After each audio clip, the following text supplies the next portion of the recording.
TV is probably it. Some version of social TV is the interactive TV, the holy grail that we're looking for. Not ordering a pizza online, not buying Jennifer Aniston's dress, none of those things. It's an interaction of some kind with the TV. But what's made it so complicated is that TV doesn't really want to be interactive. Because TV is our meditative experience. This is the Zen existence of the American population, is watching TV. And it's caught on around the world. And I like to tell people, if you're not sure what that really means, go to Japan, especially in Tokyo. And you'll find that what people, mostly men, but lots of people, what they consider a night out is to go to a pachinko parlor. Does anyone know what a pachinko parlor is? It's like a vertical pinball machine, except you can't do anything other than hit a little button and the ball goes up and falls down. You can't control it, you can't shake it, you can't do anything except watch the ball come down. And they'll do this for hours and hours on end.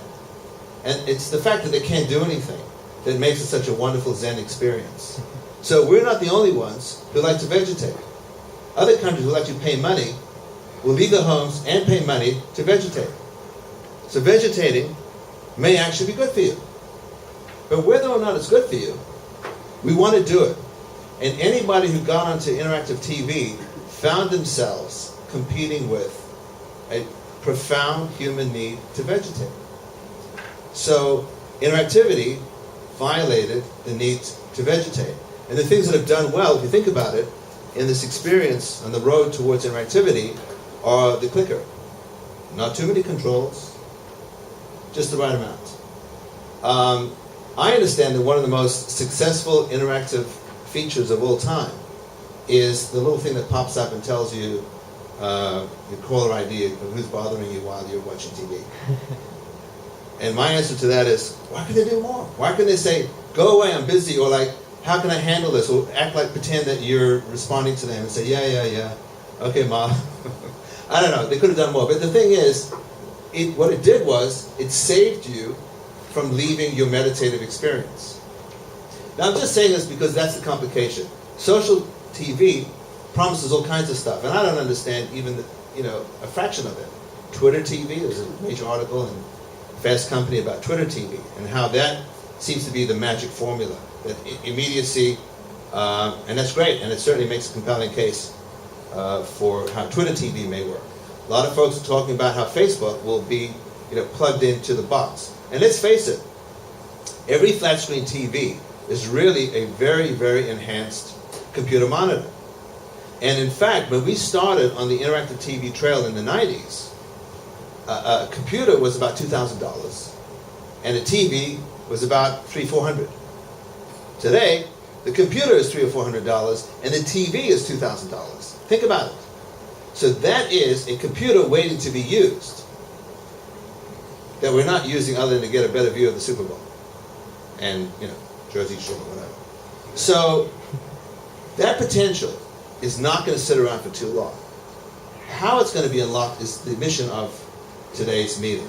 And I'm going to introduce you to the speakers here, but I want to begin by telling you a little bit about our own experience because, we're consultants. We work, folks at IBreakfast work with various people, and I got called into a project several months ago in my home county to start a network for students. And I tapped into the expertise of a colleague of ours, Mo Crockmuller.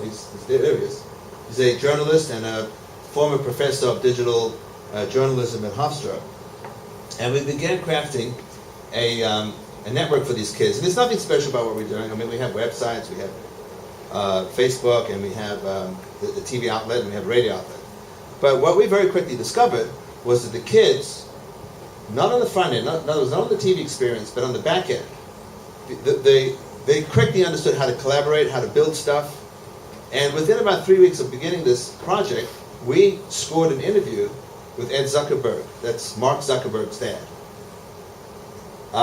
Which instantly put this little network on over 300 media outlets worldwide.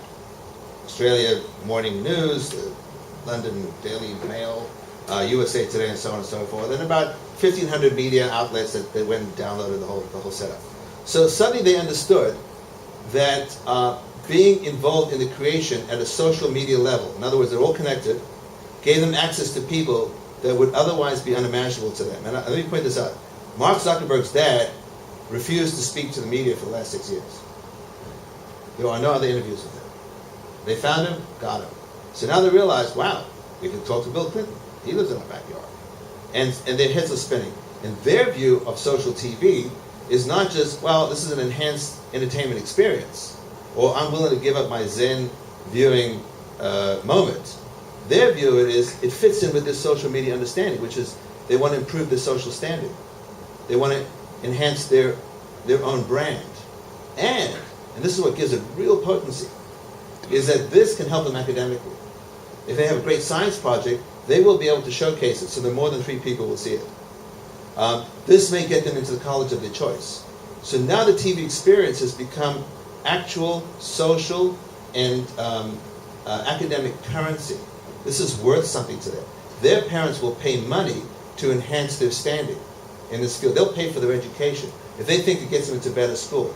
And the reason I raise this is not because we know the answer. We don't. We're just learning. But what we understand are 2 things. Number one, these kids are able to invent where they ought to be. They're not telling us what to do, which is great. And that means that's the future. We learn from those kids about how the future will work. So that's number one.